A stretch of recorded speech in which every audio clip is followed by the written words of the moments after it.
অনেক অনেক দিন আগের কথা। এক বিশাল সুন্দর বনে থাকত বনের রাজা শের খান আর তার রানী। তাদের ছিল ছোট্ট এক ফুটফুটে ছানা, নাম তার লিও। লিও ছিল ভারী চঞ্চল। ও মা, দেখো দেখো, লিও কেমন মায়ের লেজ ধরে ঝুলছে। কি দুষ্টু, তাই না? একদিন হলো কি, লিও খেলতে খেলতে একটা নীল রঙের ফড়িং দেখতে পেল। ফড়িংটা উড়ুড়ুড়ুড়ুড়ু করে উড়ছিল। লিও ভাবল, দাঁড়াও, তোমায় ধরছি। লিও ছুটল ফড়িংটার পেছনে। ছুটতে ছুটতে সে চলে গেল বনের অনেক গভীরে। হঠাৎ ফড়িংটা গেল হারিয়ে। লিও চারপাশে তাকালো। ইস, চারদিকে শুধু বড় বড় গাছ আর লতা পাতা। বাবা নেই, মা নেই। লিও ভয়ে কেঁদে দিল, হালুম, না না, মিউ। ঠিক তখনই ঝোপের আড়াল থেকে উকি দিল এক ধূর্ত শিয়াল, নাম তার হুক্কা। সে ভাবল, ওরে বাবা, আজ তো কপাল খুলে গেছে, বনের রাজার ছেলেকে নাস্তায় খাবো। ছি, কি পচা চিন্তা। শেয়ালটি পা টিপে টিপে লিওর কাছে এলো, বলল, কি হে ছোট্ট বন্ধু, হারিয়ে গেছো? এসো আমার সাথে, তোমাকে চকলেট দেব। লিও তো বোকা, সে শেয়ালের মিষ্টি কথায় ভুলতে যাচ্ছিল। ঠিক তখনই হঠাৎ মাটি কাঁপতে শুরু করল। ধুম ধুম ধুম, গাছপালা সরিয়ে বেরিয়ে এলো বিশাল এক হাতিমা, নাম গজমতি। গজমতি তার বিশাল সুর উঁচিয়ে শেয়ালকে দিল এক ধমক। ওরে দুষ্টু শেয়াল, খবরদার বাচ্চার গায়ে হাত দিবি না। হাতিমাসির রাগ দেখে শেয়াল বাবাজি দিল ভো দৌড়। ধপ্পাস করে আছাড় খেতে খেতে পালালো।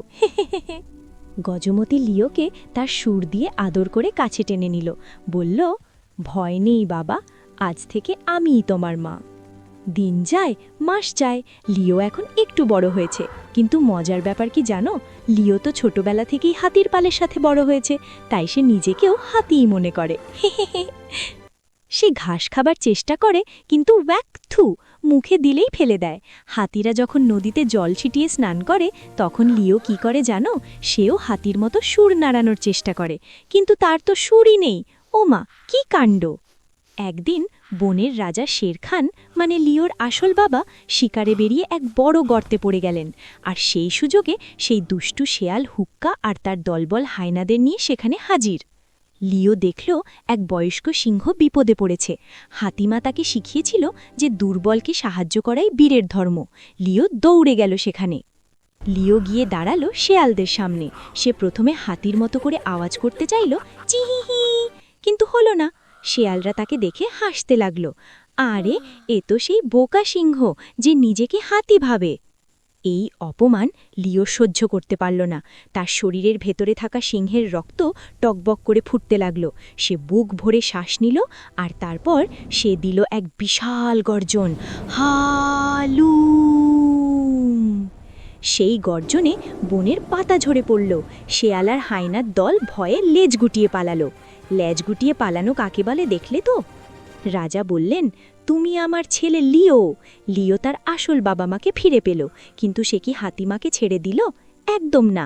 লিও ঠিক করল সে বনের রাজা হবে, কিন্তু সে হাতিমায়ের সাথেই বনে থাকবে আর সবাইকে রক্ষা করবে।